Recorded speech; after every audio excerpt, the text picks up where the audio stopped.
రఘునాథ్ బాబు గారు BJP senior నాయకులు మనతో జాయిన్ అయ్యారు. గోపాల్ రెడ్డి గారు కూడా శాసన మండలి మాజీ శాసన మండలి సభ్యులు వైఎస్ఆర్సీపీ నాయకులు కూడా జాయిన్ అయ్యారు. రఘునాథ్ బాబు గారు గుడ్ ఈవినింగ్. ఏ రకంగా చూడాలి అంటే బీజేపీ చాలా స్పష్టంగా ఈ మధ్య హైదరాబాద్ పర్యటనలో కూడా నిన్న మొన్న కుటుంబ పార్టీలతో జత కట్టము అని ఒక ప్రకటన చేశారు.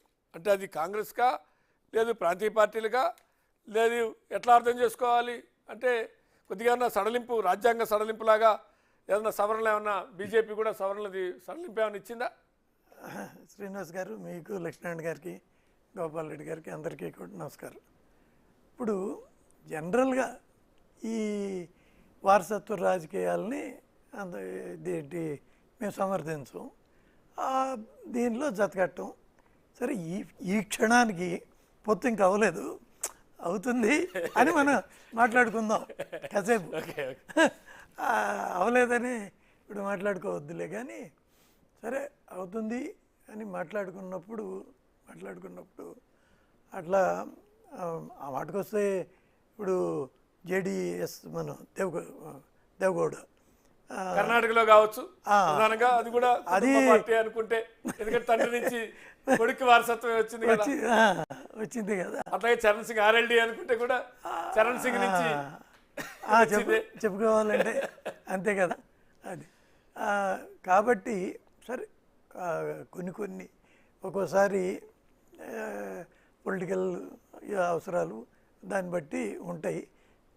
అదేంటి ఏదేమైనా ఈ పొత్తు ఉండటం వల్లే 14లో గెలవగలిగాం.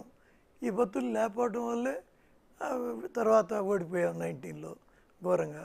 కాబట్టి తిరిగి పొత్తులు ఉంటే గెలవగలుగుతాం అనేది మాది కాదు, వాళ్ళ అంచనా.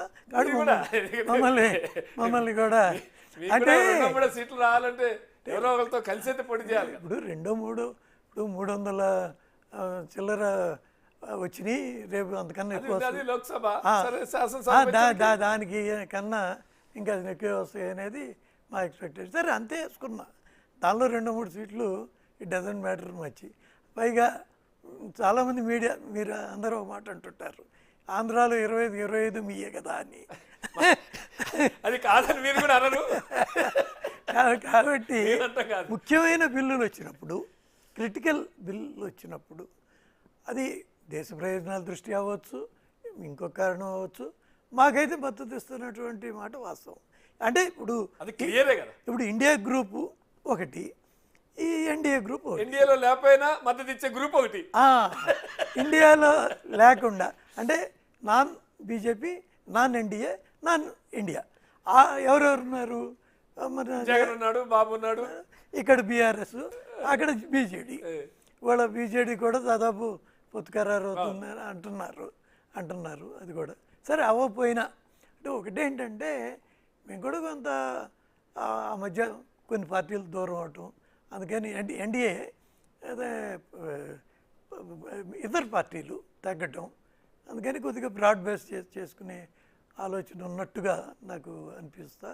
దానిలో భాగంగానే ఈ మాదిరి పార్టీలైనా చేర్చుకుంటాం. అందుకని వాళ్ళు ఇక్కడ పోతే కానీ వాళ్ళు పైగా జగన్మోహన్ రెడ్డి గారి పరిపాలన మీద కూడా మేము రాష్ట్ర వ్యాప్తంగా ఒక రకంగా ఇందాక లక్ష్మణ్ గారు అదండి, రాష్ట్రంలో ఇది అవినీతి ప్రభుత్వం అంటారు, కేంద్రంలోకి వచ్చి ఢిల్లీకి వచ్చేటికి అన్ని రకాలుగా మీకు వారు వారికి మీరు ధోరణి. మేము రాష్ట్రానికి సాయం చేస్తున్నాం, జగన్మోహన్ రెడ్డి గారి జేబులోకి సాయం. మీరు ఇచ్చే డబ్బులు అవినీతికి గురవుతున్నాయని మళ్ళీ ఇక్కడికి వచ్చి మాట్లాడుతున్నారు. మీరు ఇచ్చే నిధులన్నీ అవినీతి మయమవుతున్నాయి. ఇప్పుడు మా మీద ఒక అపవాదు అది ఉంది. ఇప్పుడు లక్ష్మణ్ గారి స్టేట్మెంట్లో ఒక కాంట్రడిక్షన్, మేము రాష్ట్రానికి ఏమి ఇవ్వట్లేదని ఒక పక్క ఇస్తుంటే అది అవినీతి కోసం ఇస్తున్నారు అని అది ఇంకొక కాంట్రడిక్షన్. బాబు గారు అప్పుల కోసం అప్పులే సరేలే, ఏదైనా రాష్ట్రానికి ఇప్పుడు ఈవెన్ పాత ఎతికెతికి ఏమైనా పొద్దు కింద మిగిలిపోయినాయి ఎక్కడన్నా ఉంటే అవన్నీ ఎతికెతికి మరీ ఇచ్చిన మాట కూడా వస్తుంది.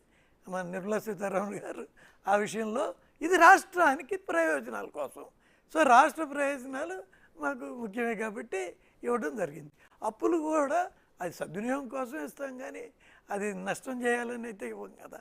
ఇకపోతే తర్వాత విత్ ఇన్ ద రూల్స్ అయితేనే కదా. ఆ ఫ్రేమ్వర్క్ దాటి ఎవరు సాధ్యం కాదు. ఆ ఫ్రేమ్వర్క్లోనే ఇవ్వాలి. లేకపోతే రాష్ట్రంలో అవినీతి విషయంలో మేము వీఆర్ సెకండ్ టు నన్. ఎవరికన్నా మేము మా పురంధరేశ్వర గారు మా అధ్యక్షురాలు అయిన దగ్గర నుంచి చాలా అగ్రెసివ్గా ప్రతి దీనిలో మాకు స్పేస్ కూడా మీడియాలో కూడా అలాగే స్పేస్ దొరికింది. అంటే ఆమె చెప్తున్న ఫ్యాక్ట్స్ ఫిగర్స్ అటన్నిటి వల్ల. కాబట్టి రాష్ట్రంలో జగన్ని దించాలి, ఓడించాలి అనేటటువంటి లక్ష్యం అయితే మాకు ఉంది. వాళ్ళకి అదే లక్ష్యం ఉంది కాబట్టి సహజంగా పొత్తుకు దగ్గర కాదు. Right right. కానీ ఒక విషయం అయితే బోల్డ్గా ఒప్పుకున్నారు రఘునాథ్ బాబు గారు. ఎందుకంటే కొన్ని ఎన్నికలు లేకుంటే అవసరం సందర్భాన్ని బట్టి కొంత సడలింపులు కుటుంబ పార్టీ అని మడిగట్టుకుని కూర్చుంటేనో లేకుంటేనో కొన్ని తప్ప కాబట్టి ఆ రకంగా మీరు ఒప్పుకున్నారు. నిజానికి గ్రేట్. రఫీ గారు అంటే ఇందాక లక్ష్మణ్ గారు కొన్ని ప్రశ్నలు సంధించారు. జనరల్గా ఎవరికైనా వచ్చే ఒక ఓటర్కైనా వచ్చే ప్రశ్న ఇంకోటి వచ్చినాయి. ఎందుకంటే ఏ